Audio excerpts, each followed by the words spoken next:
So hello, everybody, and welcome to the Scaling Accessibility Through Design Systems panel.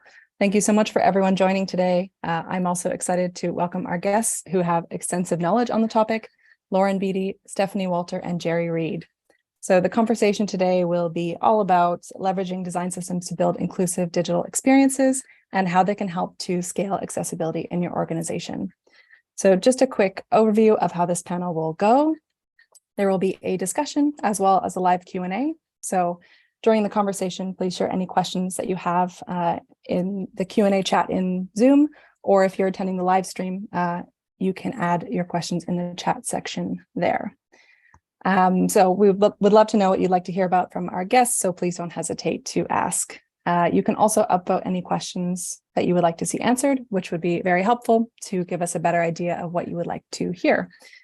So we will try to answer some of those questions throughout the conversation, and there will also be a window at the end for more questions as well. Just another quick note on captions. Automated captions are available in Zoom. They should be on by default, but if you want to turn them on or off, you can click the Hide Show Captions button in the Zoom options bar below. The panel will also be recorded, so you'll have an opportunity to watch it again later if you would like. So thank you again to everyone for joining us. Let's begin with some introductions from our panelists. So if you could each give me 1 or 2 sentences introducing yourself, what you do, and your background working with accessibility and design systems. So let's just begin with Lauren, and you can pass it on then to the next person. Great. Thank you so much. My name is Lauren Beatty. I'm a staff engineer at Zapier, where I serve the design systems team. If I have expertise in anything, it's in design systems, and I'm an aspiring accessibility expert. But I've really had the great privilege of being a part of robust accessibility communities where I work, both at the University of Minnesota, where I was previously, and now at Zapier. So I'm so excited to be here. Thank you so much. And I will pass it to Stéphanie, who's below me. Hey, hello everybody. So I'm Stéphanie Walter. I'm a UX researcher and product designer. I've been trying to push accessibility on my project for the last 13 years now. And I've worked for a bank agency, and today I'm mostly specialized in enterprise UX, which means I'm building tools that are used by internal users. And at the moment, my client is European Investment Bank, and we are redesigning a 19-year-old interface, and for that we are building a brand new design system, and we're really trying to kind of bring accessibility and bake accessibility into the components from the start. So big challenge. And yay, Geri, I don't know how to pronounce your name, I'm sorry. No problem. I'm Geri, it's hard G.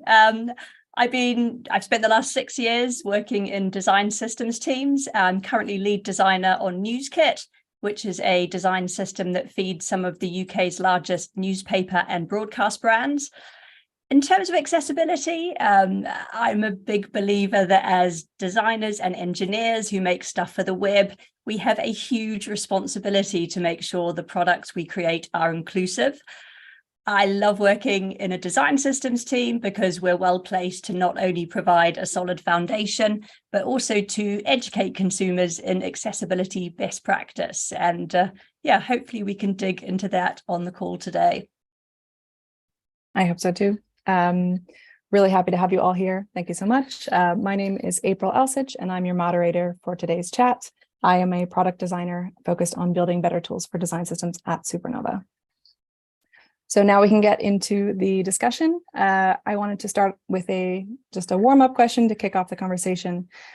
There is often the aesthetic argument that something can be either accessible or beautiful, but not both. So in your opinion, what does good accessible design look like? And maybe let's start with Stéphanie. I kind of hope it could be both, because I kind of think my website is actually pretty nice, and Geri's too. So I think it can be both. And as long as you understand the basics and you start seeing it as not a strong constraint as, oh my God, I need to, like, I can't do that, I can't that, but more like a frame within which you need to work. Like budget is a frame, and you have a lot of frames around within which you need to work. Then yeah, I think it's kind of a false debate, because today we have super creative designers who make amazing, beautiful things that are also accessible. So no, it can be both. It doesn't have to be one or the other.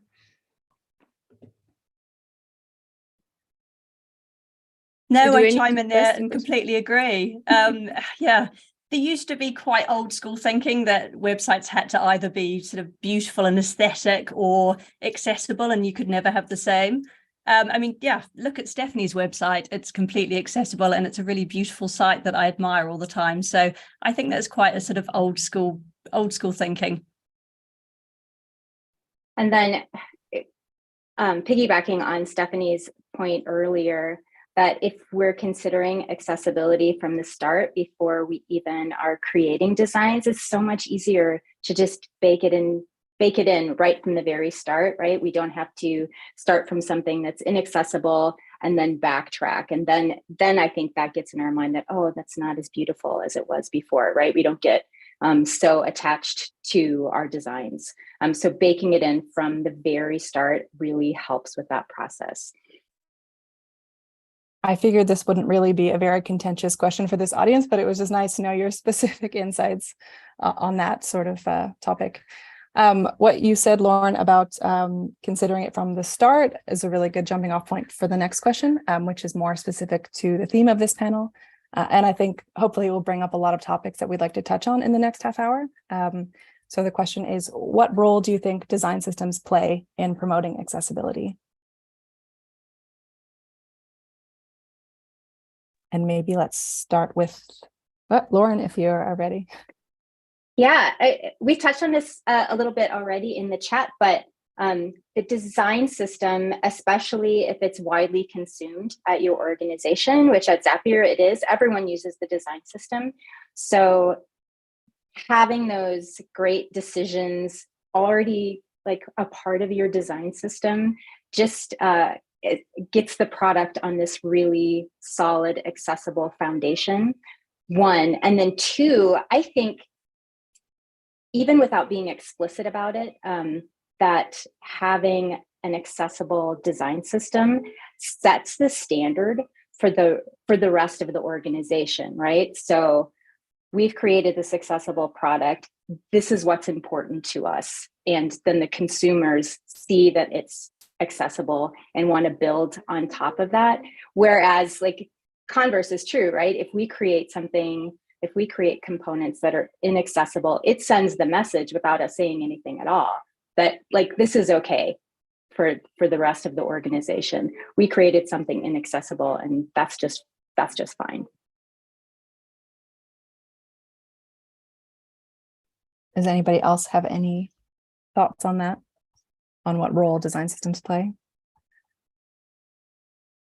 Oh, yeah, I can pick this one up. I think as well as providing like an accessible foundation, so accessible components for team to use, it's all about education and support. There's kind of two different approaches, a top down through senior exec and a bottom up from folks on the ground who are actually designing and building the products.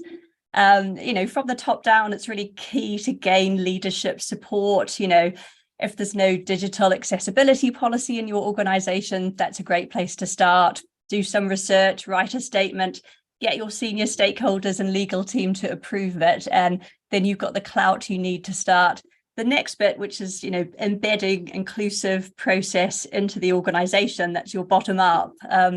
Accessibility is everyone's responsibility, and a design system's a great place to assemble allies, maybe form a steering group, set up a Slack channel, or get a group together wherever your company communicates. Just finding those keen folks within the organization that will be your allies and advocates. I think a design system's a great place to bring everybody together.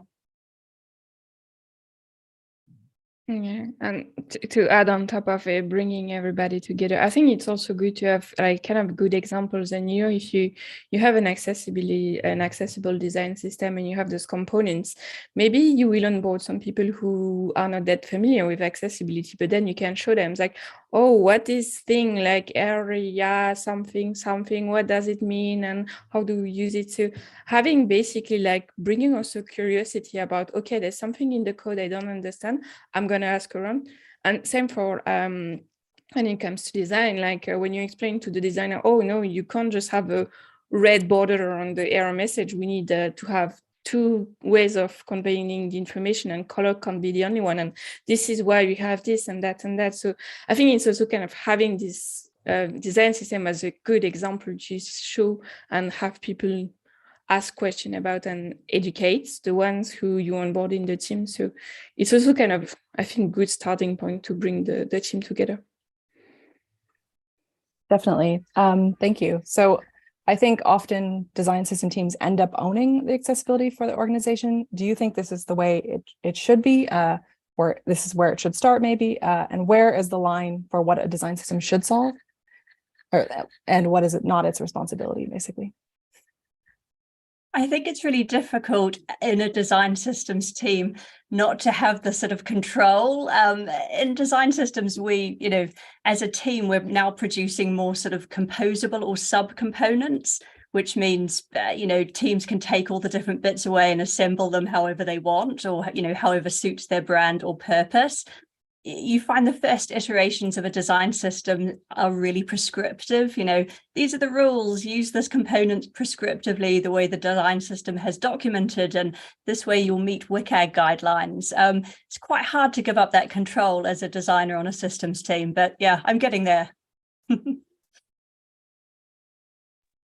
That's funny. Like historically at Zapier, that hasn't been the case. Design system team really grew organically from the product. So it was product first, and then it became absorbed into what became the design system. And while we weren't the stewards of accessibility, I think that we had a really good foundation, because there are a lot of folks across Zapier who care about accessibility. And then at Zapier, I think like 2017, a number of individuals started an accessibility guild. So I think that's where the biggest momentum for accessibility at Zapier has come from, is this group of really committed individuals who, like, cross-functional design, engineering, content design, like across the org, folks have just worked steadily to improve accessibility across the product. So that's how it happened at Zapier. Yeah, for us, it's a little bit kind of tricky, because there's some groups who tackle accessibility at the organization, but they're more kind of in the accessibility of the building and accommodation. So very like physical accessibility, but also accommodation for regarding hours and specific things like that. And I was the one who came. I was like, hey, what's the criteria? What do we need to follow? We are kind of some European institution, and I think we should follow WCAG. But then what's the guidelines here? I was like, what's the WCAG? I was like, oh, yes. So this is brand new here. So we are kind of starting to build from there. So I think here it will be the other way around. It will come from the team and then maybe grow into different branches and things like that. But then it's very funny, because when we onboarded a new developer and he asked a question about the color, and my colleague was like, don't ask question about colors to Stéphanie, you're gonna get a lesson on like accessibility colors, like don't do that. So it's kind of becoming a joke, but it's also really funny, because then they know that actually we are going to talk about the topic. So it's a little bit more, and in a lot of places where I was, it was actually that it was more like developers and designers trying to push accessibility, and clients saying, what's that exactly? And then you're like, yeah, there's a European law that is supposed to be in different countries in 2025, something like that.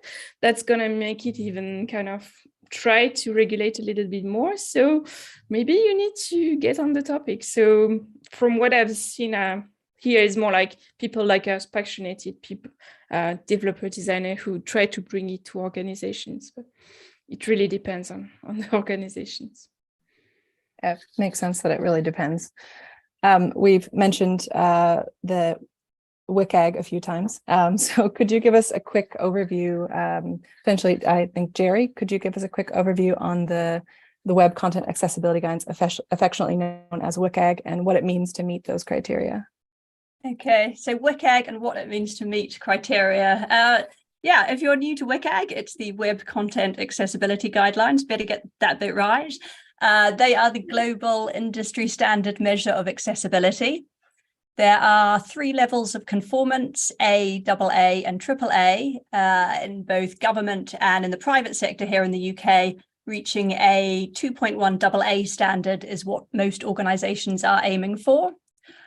Like most people, when I first started my accessibility journey, I was really overwhelmed by WCAG. You know, the guidelines are just not designed for a beginner. So I actually took a whole day and I read WCAG end to end, and then I rewrote the criteria that relates to design in my own words, so I understood it. It's on my website if it's useful to anyone.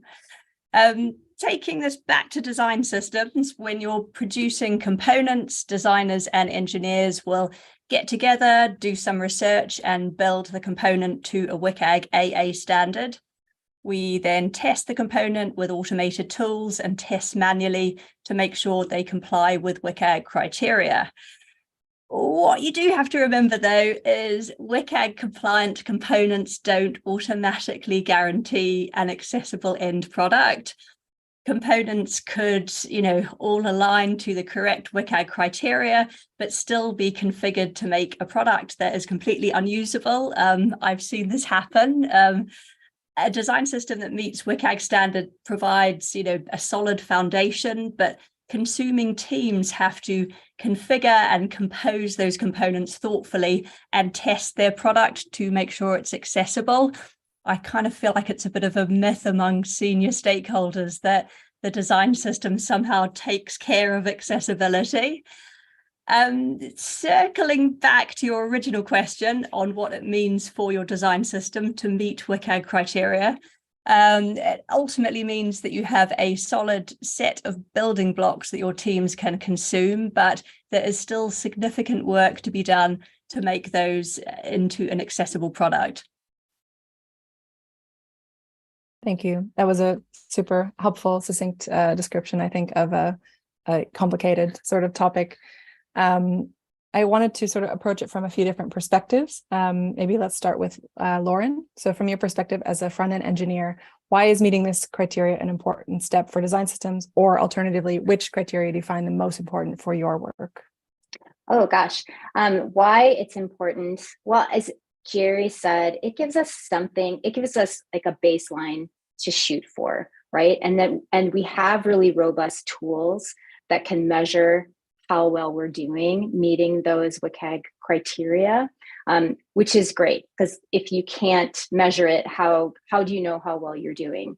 So really that's step one, because without building toward those criteria, we're just doing what we think is best. For, taking color contrast, for example, if I'm just judging the color contrast with my own eyeballs, right, and 3 other people on my team are judging that color contrast, it's not taking into account all experience, like all people's experience with color contrast. So that's why we have those guidelines. So it's not just a judgment call. So that gives us some confidence that we're doing things in the right way. And then, as Geri was mentioning, then we need folks who have disabilities, like testing our products too, with the tools that they may need to use to access the content on our site. Like, is this doing what we think that it's doing? Like, we're building toward the WCAG standards, but is it really accessible? There's one question from our Q&A that might be relevant here about testing. This question is from Hannah. What testing methods do you suggest when building a design system? How can you ensure your foundations and components are accessible, especially when being used together? Yeah, I think, so there are a ton of tools. There are browser tools that we have, browser extensions. So there's the Wave extension. There are Axe dev tools that are available. And then there are also really great tools that you can build into your CI pipeline. So having these automated tests run. So in our design system, we have end-to-end tests that scan each page for those like those static accessibility violations. And then we have this robust reporting, and we can see where are the violations, and it points to the exact criteria and the documentation. So there are tools that exist like through DQ. They have really great libraries that you can use that are available in all kinds of different platforms. Yeah, that's where I'll start. Thank you. Does anybody else have any thoughts to add to that? I have actually just got together an accessibility section on our NewsKit website, shameless plug, but our engineers got together a page of testing tools. So yeah, hit us up there. We're newskit.co.uk, search for accessibility. I don't know if people see the everyone chat, but I shared a link from Stephanie Eccles, and it's like 4 required tests before shipping, and it's like very basic tests. So we spoke about it. If you don't do anything else, this should be the bare minimum. So contrast color testing, interactive elements, keyboard interaction, making sure it works with keyboard. And for that, you can kind of train your QA on testing teams. And for us, for instance, in the design system, I have all these criteria that are how is it supposed to work with the mouse and how is it supposed to work with the keyboard. So it basically written half of the test cases for them, and they can just like follow those. So just like already checking if it works with a keyboard, if the focus is visible. So when you navigate with a keyboard, for those who are not familiar, you should have a focus ring, so something around the elements like buttons, form elements that you can interact with. A lot of people don't like that, so they remove the focus. But then the problem is someone who navigates with the key, they don't know where they are on the page. So this kind of super quick thing is like easy things you can do, and easy things also you should be able to fix. And yeah, the last one I think she spoke about is zoom level, which is also something very important, making sure user can make it bigger and smaller without it completely destroying the page. So it's very low level, and it's not like testing with disabled people. But if you can already do that, then yeah, my advice would be basically try to remove those technical stuff before testing with disabled people. Because if you are going to invest in usability testing with disabled people, you should compensate the people you do test with. So it's going to cost you money. So if it's like a little bit like testing before you test, you don't have any bugs. And those are the stuff you can test without having a disabled person. Otherwise, you will have a disabled person come and tell you, yeah, I don't see the focus, and you have zoom level problem. This you could have fixed it on your own, you know. So if you're going to invest, make sure you fix the basics. Also, it's quite annoying, I think, to go into a usability test and you have like the most basic is not there. The people might be a little bit annoyed. So I would say, yeah, use the tools that Lauren mentioned before, automated tests. And then on top of that, if you can test it with actually disabled people, that's awesome. Sort of feeds into another question from someone who asked, from Leo, who asked, can you explain in detail how your QA process for accessibility looks like? So do you have experienced QA engineers, automation, and I assume usability testing with people with disabilities?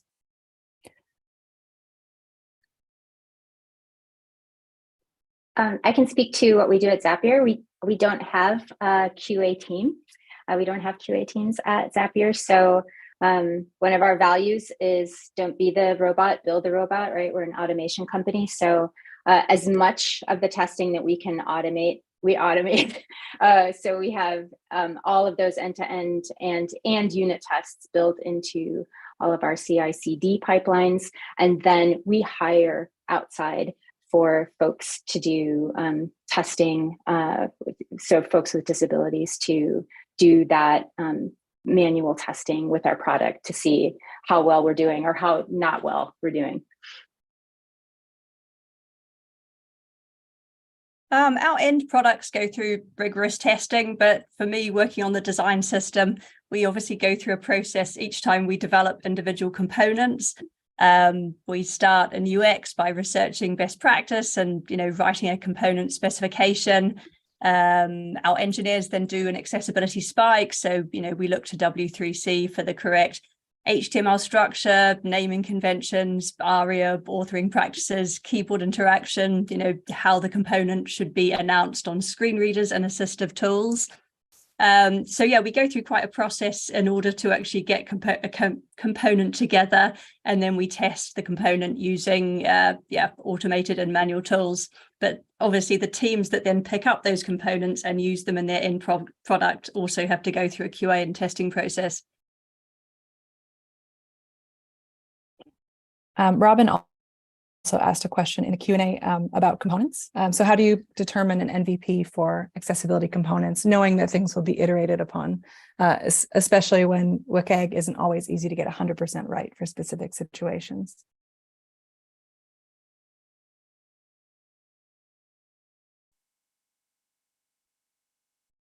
Was it MVP? Mm-hmm. Okay.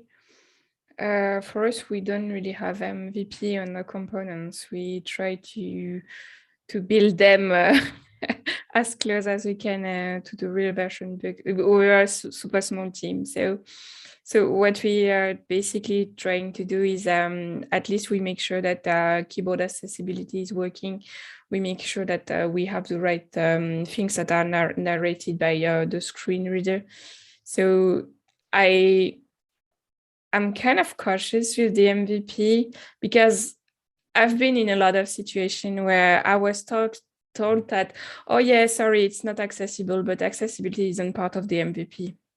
So this is why it's kind of a little bit of a tricky question. Like I often ask companies like, hey, you don't have alt text on your images. Like, yeah, it wasn't part of the MVP, but you can go there and request the feature and people will vote on it. It's like, no. Asking people to vote on something as basic as having alternative text on images, this is not okay, So I would say, I don't know if you can go MVP. And also, Geri mentioned the different levels, A, AA, AAA.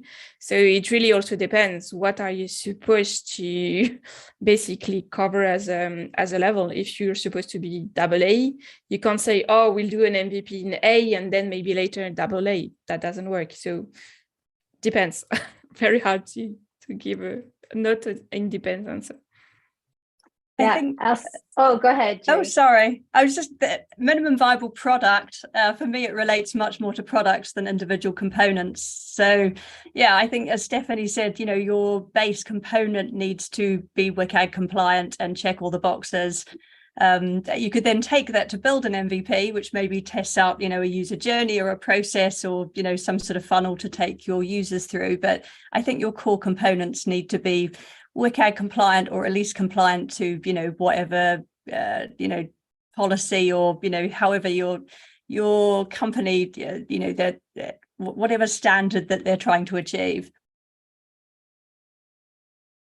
I was going to go back to what Stephanie was saying about anytime you make a compromise with accessibility, right, for speed or getting that product out the door, and there's a promise of, oh, we'll get to it in phase 2. That phase 2, I'm going to say 99.9% of the time never happens. So you do need to be really careful about making those compromises just to get something out the door quickly. It's probably a super common pitfall. And I think it's, as we mentioned before, educating stakeholders and organizations about the importance is really, it's really important. So what have you found successful in educating and advocating for accessibility in your work?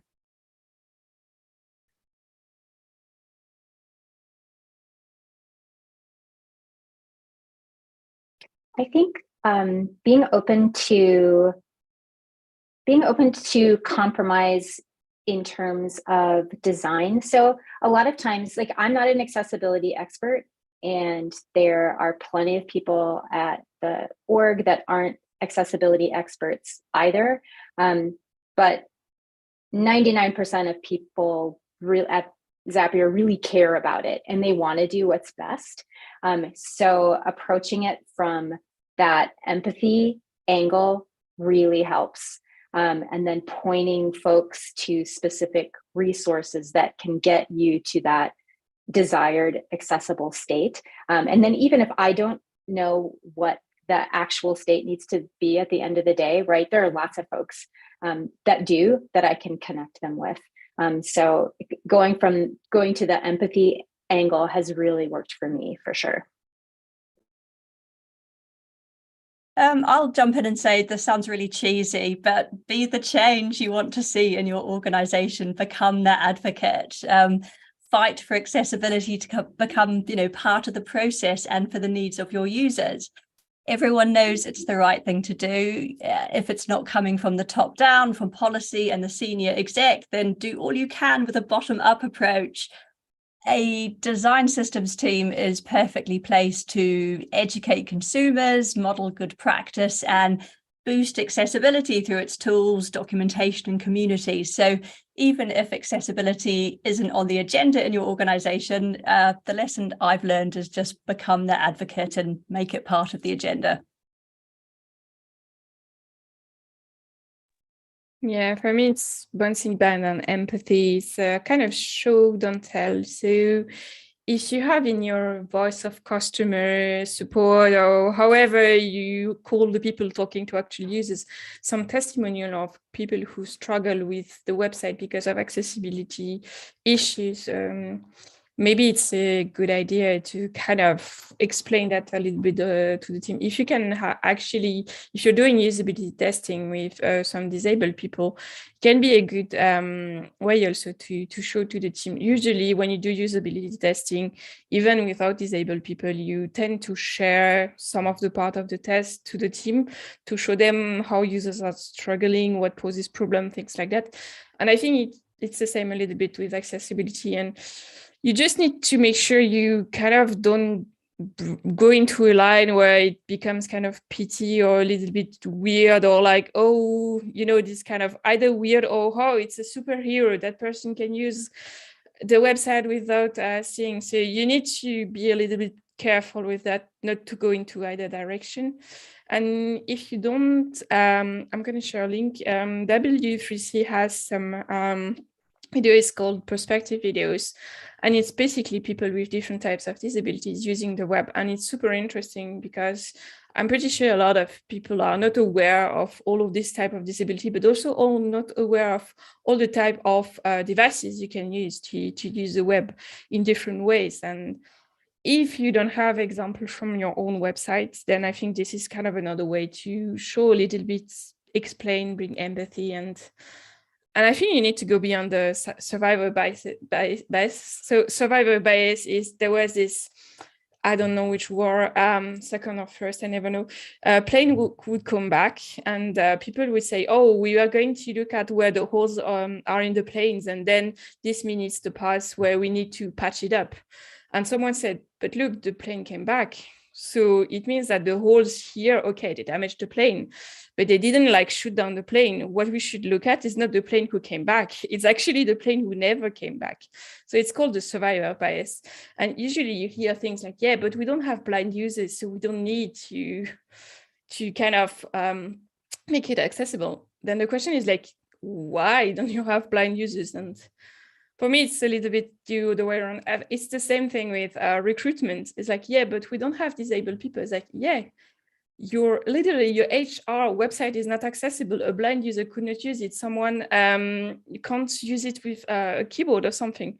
So you're expecting to kind of hire people, but you're already showing them that you will not be able to provide them help with or specific accommodation or just the basic thing that they need. So yeah, it's kind of the other way around, make it accessible, and then you will have all sorts of users who will come because they will be able to use it.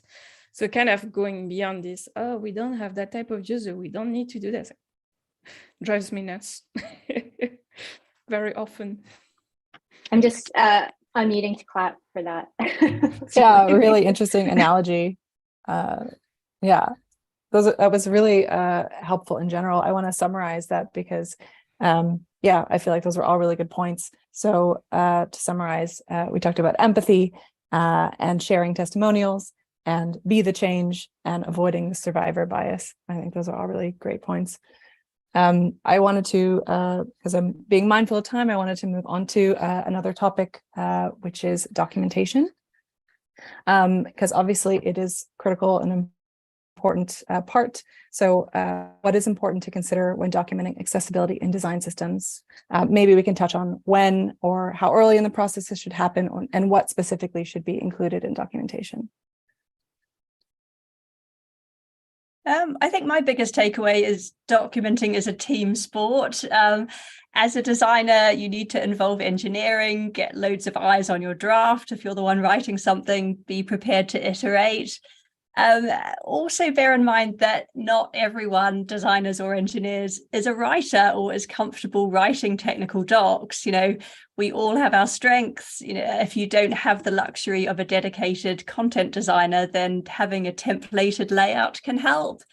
At NewsKit, our docs tend to come from UX. So, you know, we start when we're researching a component, we'll go through, you know, look at all the best practice and we'll write a specification.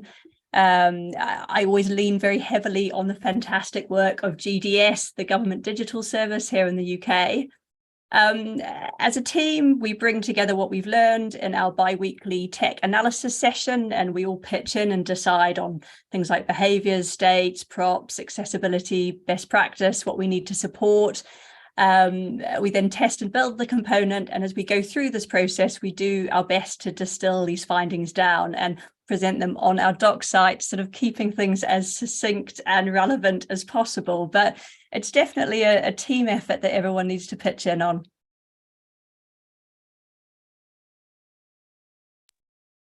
I'll say on the engineering side, so for the documentation, our pattern library that we have where our consumers can go and see, oh, what is the accordion component like? What are the props that are available to me? For all of our components, we make sure that like the main example that we're presenting to those consumers is the gold standard. This is how this component should be used. This is why it should be used this way. It's accessible this way. We present a form field with a label and anything that makes it WCAG compliant, right? And those examples are at the very top of the documentation, and just to present to the org what it should look like this is the best practice. For me, it's more like I work as a single designer in a team of developers. So documentation is, as you said, Geri, it's about teamwork. But for me, it's also about kind of communication and making sure that you're not building stuff that no one is going to need. So usually what I try to do is I start talking to developers like, how do you want me to document stuff? What's the easiest way for you? Like, how can I make sure that you are going to take a look at my design documentation to make sure that you build the thing the right way, you know?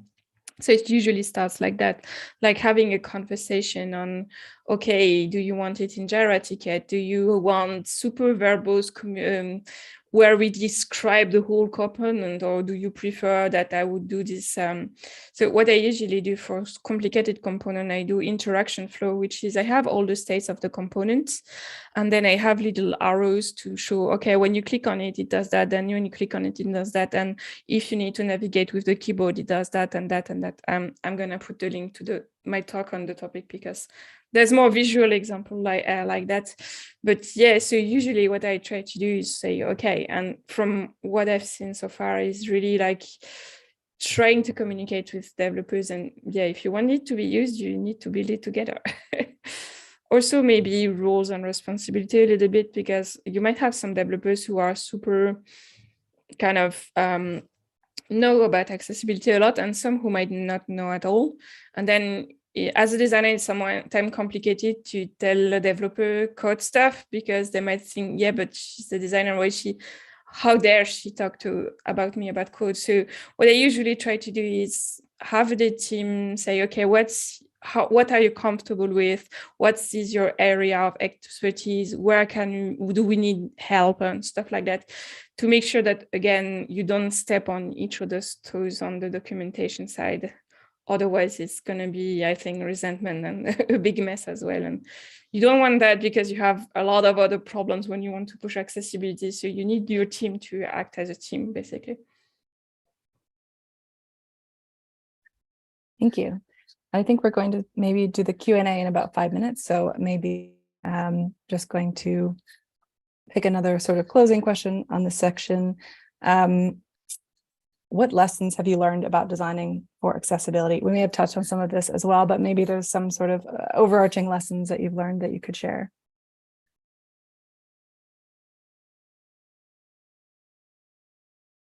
Oh, I'm happy to go first. I guess the biggest lesson learned for me is accessibility is really daunting, but don't let that put you off. I think a lot of people are scared of accessibility because it's somehow pitched as this like super complicated technical thing that can only be done by dedicated specialists, but that's not just, that's just not the case. A lot of accessibility is just down to common sense, identifying a need and having a go at doing the right thing. So yeah, I guess my biggest lesson learned is, just pitch in and start reading stuff, start learning stuff, and, bring accessibility to the team, even if it's not your role. Yeah, for me, it's you always learn, like WCAG, I think WCAG 2.1 and 2.2 is coming soon, and then 3.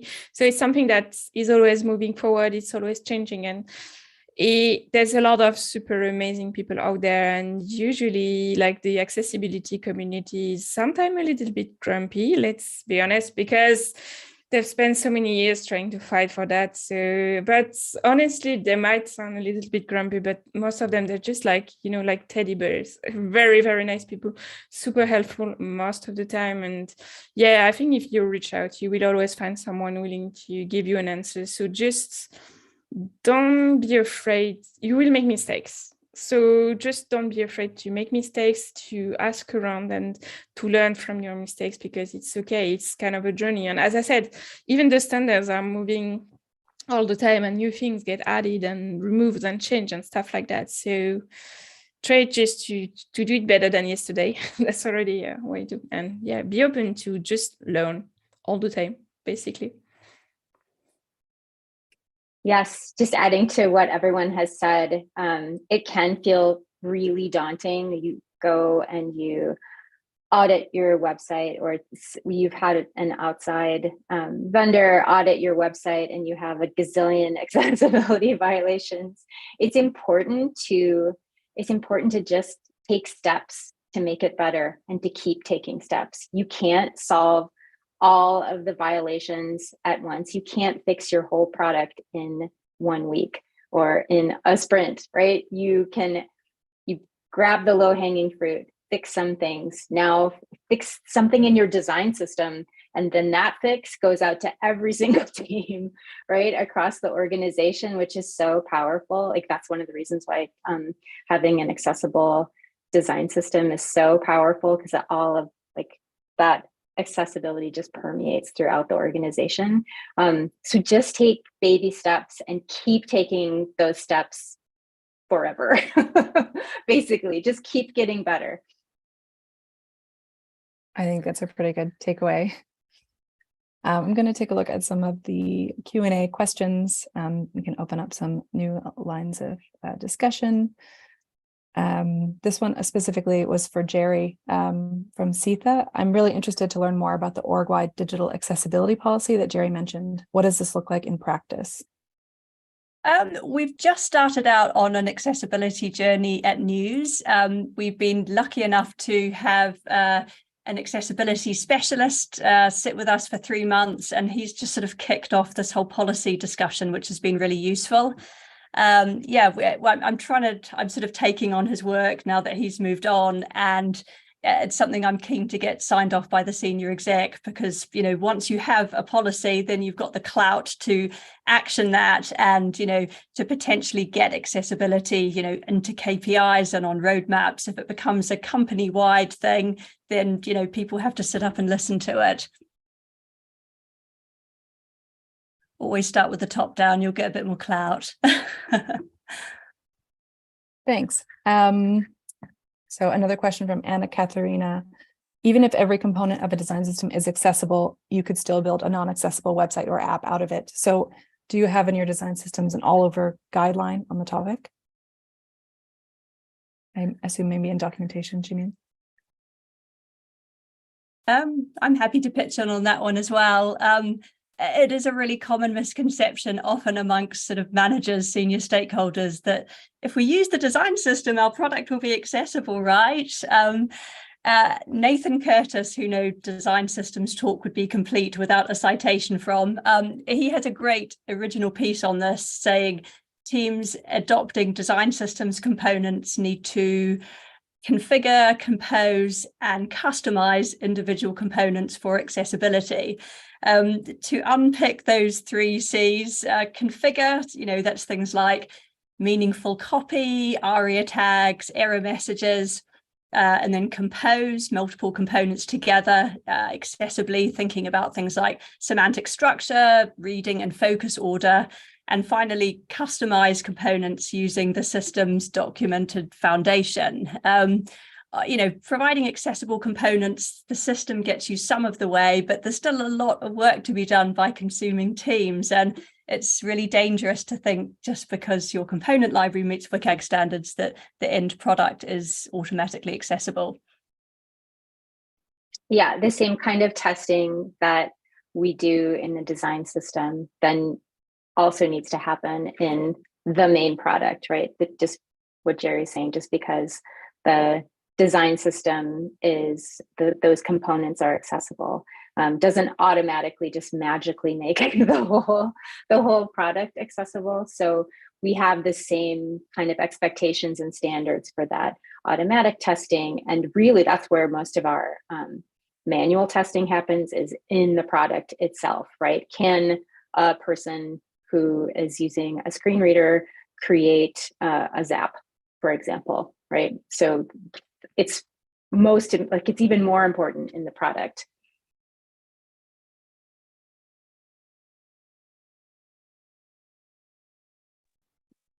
Thank you.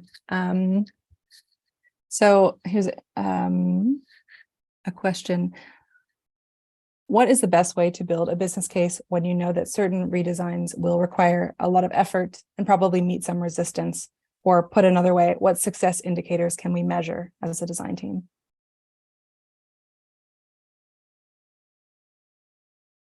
I can pick that one up. So looking at measurement, design system return on investment, I find it's often finding that sweet spot that the business cares about right now. That could be, you know, improve speed to market, cost saving, brand consistency, scale, or customer satisfaction. In many organizations, it's unlikely accessibility is ever going to even register as a metric that the business cares about. But I find you can often bend these business focused KRs to include accessibility. I'm all about sort of sneaking it in there as a base, you know, sneaking it in there. Yeah, I guess for anything you want to measure, you need a baseline. At News UK, the current focus is on performance. Consuming teams want performant components. You know, every second counts on a news website. So in NewsKit, we've actually got a unique opportunity to rebuild a legacy site for one of the brands using design system components with a focus on improving performance. So we've audited the site and identified all the potential upgrades that you'll get out of the box by rebuilding with our design system components. And the great thing about this is you'll get a load of accessibility uplifts for free. You know, by using our theming system, components will meet WCAG contrast ratios. Our components are all keyboard accessible, and, you know, accessible components potentially score better in search. So you might get an SEO upgrade. I'm hoping down the line we'll get some good metrics from it. I guess coming back to like a baseline, if it's an existing product, a great way of measuring accessibility impact is by doing an accessibility audit.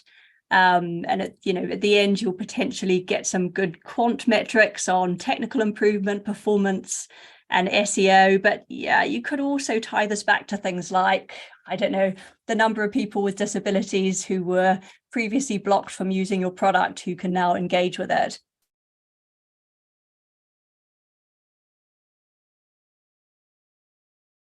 Nice. At Zapier, we are starting to make the case to the business. We have our Accessibility Guild now has an executive sponsor, which is a big win for us. So we now have an accessibility roadmap that have high-ranking folks that are assigned to items on that roadmap. So that's really exciting.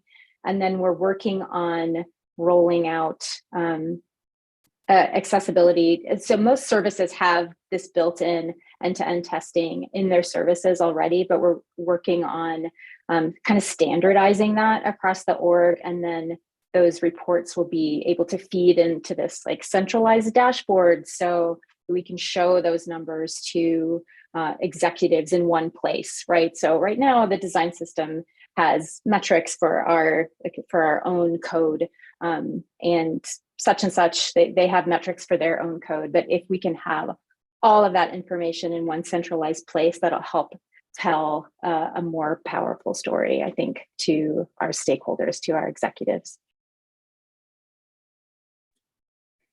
Yeah, I think it's mostly about understanding the KPI the company cares about and trying by all means to stretch stuff to link accessibility and design system for it. So I know some companies that have something called CSR, corporate social responsibility, some stuff like that. They have KPIs around that. So if your company has this kind of stuff, you can maybe sneak into saying, look, it's totally relating to, it's your responsibility as a company to make things so that all the human being can use it, something like that. So I'm usually like, yeah, if your company is saying stuff on their website, then you can just tell them to put the money where the mouth is. It's like, I had a friend and she told me like, yeah, if your company has some greenwashing on their website, maybe you can ask them to pay for your bike, because it's like, actually. So I would go, I'm sneaky, really. I would go to check everything possible and say, how can we stretch that? And I was talking to some people at another company where they said they were able to tie some of the KPI around environment to accessibility as well. So I don't know how they did it. I need to dig on that, but like basically find whatever KPI they have at the moment, and if you can stretch it and try to tie it to your design system, maybe at some point having less bugs mean less support on components, stuff like that. So it's really like if you want to win, you need to talk the company language, and that's sometimes a little bit tricky because not a lot of designers are used to understand all of this kind of jargon and stuff. But yeah, if you can understand what they care about and link it, then it's a win. Thank you. Maybe we have time for just one more question, and then we'll move on to the closing thoughts. Any thoughts around starting to work with the newer APCA guidelines for colors? This is from Dan. Question. I actually did a talk on WCAG 3, so I did a bit of digging into it. I do think it's a much better measure of color contrast because it takes lots of other things into account. You know, the original color contrast, you know, I think it was worked out like 2008 or something. And yeah, think about the sort of monitors and technology and phones and stuff we're using now, and, you know, applying that same measure to it. Yeah, the APCA, it looks at things like its font weight and font size, as well as just color. So I feel like it's a much better measure. I guess my only worry around it is it becomes much more complicated. I mean, as a designer who's always going on about color contrast, and everyone's fed up with me, but like you, Stephanie, you know, I feel like I can say this fails and just look at this checker and it fails because of this value. Whereas if it becomes a sort of much more technical measure, you will need sort of tools or a way of measuring it that makes things just as easy for people. So I guess, yeah, that's my only worry about it. But yeah, it does look like a much better measure of color contrast to what we have now. I agree. It looks better. The thing is, you can't use it today if your website needs to be WCAG compliant A11y or AAA. So I'm a little bit worried because it sounds super exciting. You can use different shades of orange, which we all dream of, let's face it. So you can use orange and blues and stuff. So as a designer, I'm super excited about, but at the same time, it's not a standard yet. It hasn't been tested. So the current color algorithm, it is what it is, but it was like tested with actual people with different disabilities and all of that. And APCA for the paint is still fresh, it's not tested, it's not official. So what I want to say is like, if you want to test it, play around with it, that's very, very good. But if you have like legal requirements, especially in the US, I never remember the name of the laws in the US, but you have to be WCAG compliant. You still need to use the old algorithm. So treat it as a cool thing you will be able to play with, like experiment, all of that. But legally today, for now, I'm sorry, but we still have to use the previous one. But yeah, Thanks. Yeah. I think that concludes the Q&A. So thank you everyone for asking questions. I would like to just reach out and let everyone give some closing thoughts. I know you also shared a lot of resources along the way, and thank you for that. Anything else you want to mention here as well is great. So I'll let each of you give some thoughts, and a prompt maybe if you don't have anything is what is one thing you want everyone to take away from this session? And maybe starting with Lauren. Oh, yeah, thank you.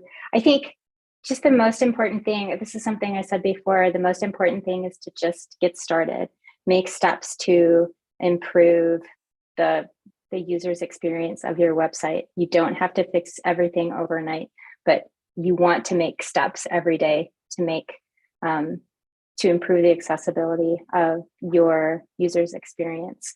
And you'll get there. Just keep taking steps. Yeah, I'd kind of echo that with the advocacy. I can't remember what my cheesy line was. No one designs a product to deliberately exclude people, but accessibility is often an afterthought or the first thing to get cut from a budget.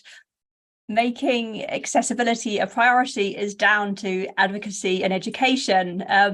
Until now, it's never really been a formal part of my job, but just something I've included in my day-to-day and pushed for. Every design systems role I've taken on, I've taken on accessibility and just sort of learned through trial and error and hopefully made a small positive impact along the way.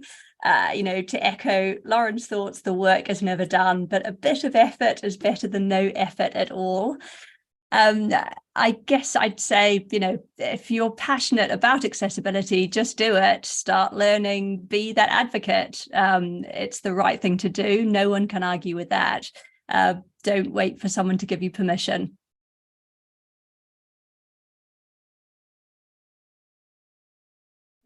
Yeah, for me, it would be like a lot of things can be detected and avoided before. So if you start baking accessibility inside your practice as a designer and developer, then you don't need to fix it later. And I think one of the biggest myths with accessibility is it costs a lot of money. But actually, no, what costs a lot of money is to not have an accessible website and then to have to fix it later. But if you start like small steps, starting incrementally implementing accessibility, the accessibility guidelines, then it doesn't have to cost more money. It's just kind of part of the process, So I'm always like, why would you want to fix something later if you can build it the right way to start with? So I would say, yeah, if you can start with building it the right way, then it's not as costly as the other way around. Thank you. Thank you all so much for all of your insights. I think it was a really great conversation. And we're almost at the top of the hour. So thank you also to Supernova for organizing this discussion. There will also be a recording of it.